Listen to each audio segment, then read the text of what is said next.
Frères et sœurs, quel beau dimanche que ce dimanche de la miséricorde, avec cette superbe page d'évangile que nous venons d'entendre. Le mot miséricorde, vous y entendez comme moi, misère, misère, misère. Alors, je vous invite à penser à vos misères. Moi, je suis bien obligé à penser aux miennes. Elles sont ce qu'elles sont, mais j'ai des misères. La vie, si pour vous elle n'est pas facile, figurez-vous que pour moi non plus. Et je pense pour personne. Et quand j'entends cette page d'évangile et que je la reprends à petits pas, quel bonheur de l'entendre. Tout d'abord, nous retrouvons les disciples de Jésus qui sont enfermés. Ils ont verrouillé les portes du lieu où ils se trouvaient. Ils avaient peur des Juifs.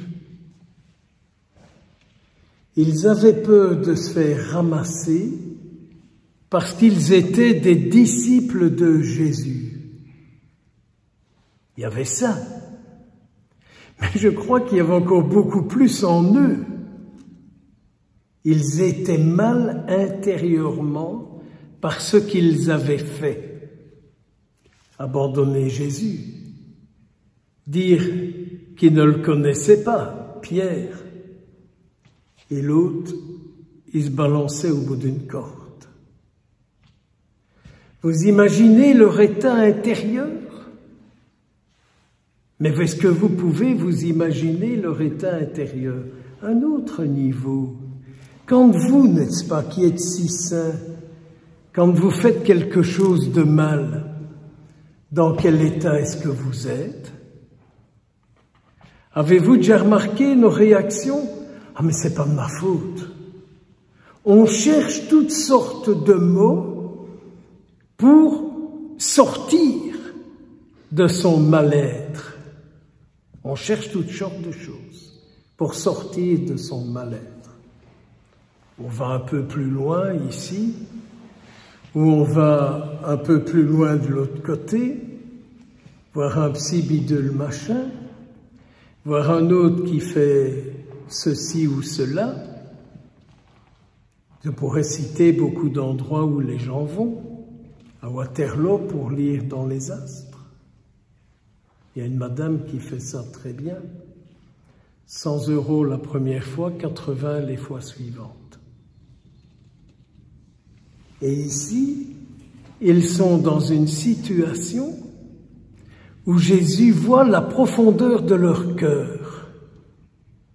Et Jésus sait, dans la puissance de sa résurrection, ce qu'il est pour eux qui sont enfermés. Pouvez-vous vous réaliser que Jésus sait ce qu'il est pour vous qui êtes ici? Et comme il sait, Jésus, que pour les apôtres qui sont là enfermés, n'est-ce pas, toutes portes verrouillées, Jésus sait qu'il n'y a que lui qui peut le sortir de ça. Il arrive, hein? Jésus passe à travers les murs, à travers les fenêtres, à travers tout, pour dire « la paix soit avec vous ». Vous réalisez? Vous réalisez? La paix soit avec vous, vous dont je vois ce que je suis pour vous. Et puis, un peu après, Jésus souffle sur eux. C'est ce fameux souffle de la Pentecôte. Nous entendrons ça dans 42 jours et un peu plus.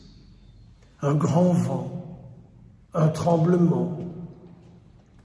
Le souffle, le grand vent, c'est le vent qui balaye tout sur son passage.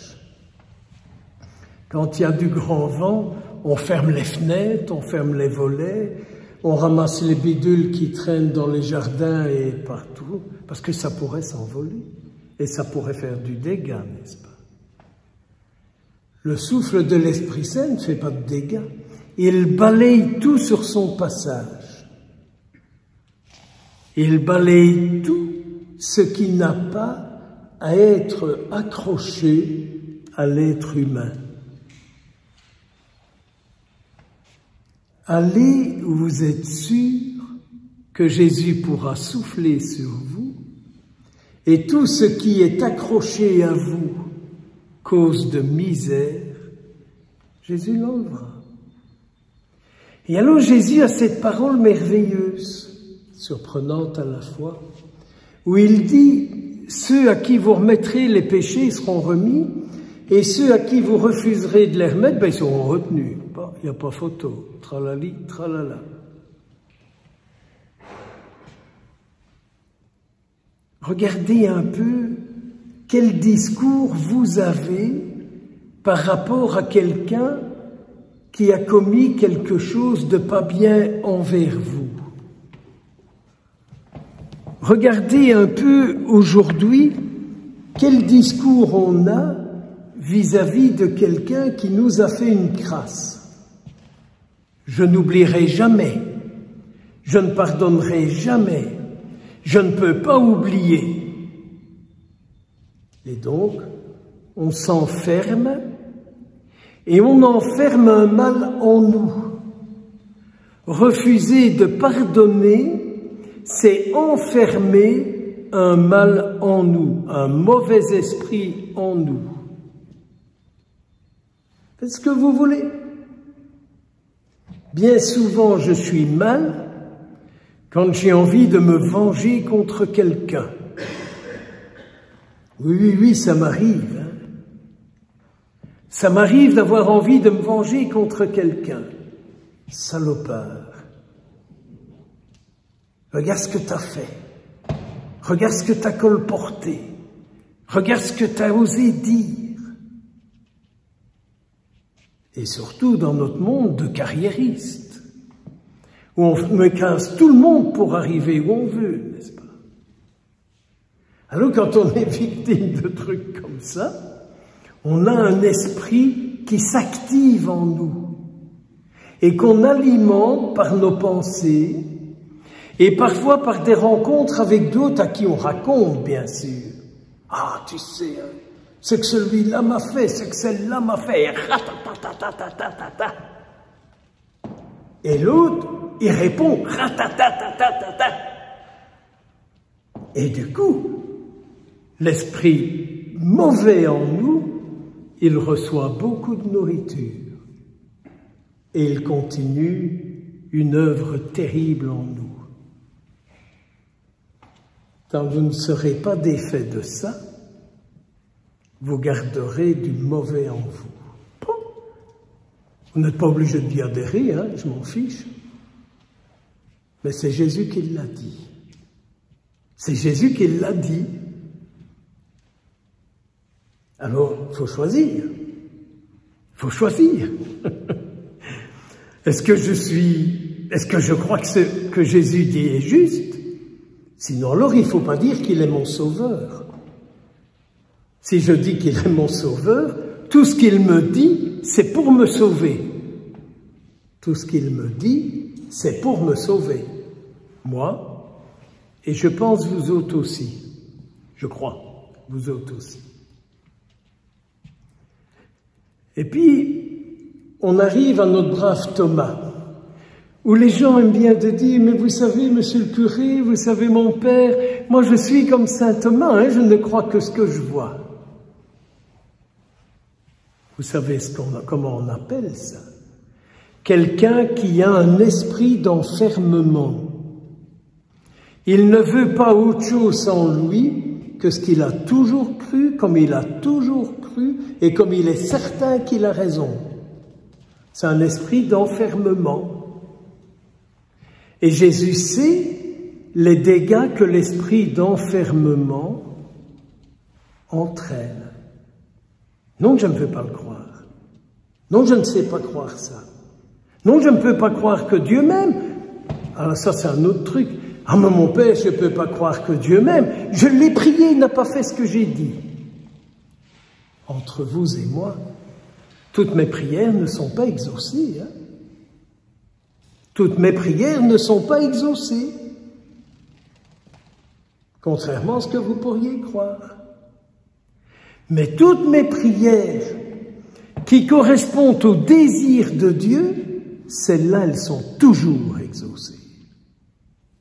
Celles qui correspondent au désir du Seigneur, elles sont toujours exaucées. C'est parce que souvent je prie mon désir, moi, encore moi, rien que moi, toujours moi et rien que moi. Celles-là sont rarement, si pas du tout, ou jamais exaucées. Et donc notre brave Thomas avance toute son argumentation.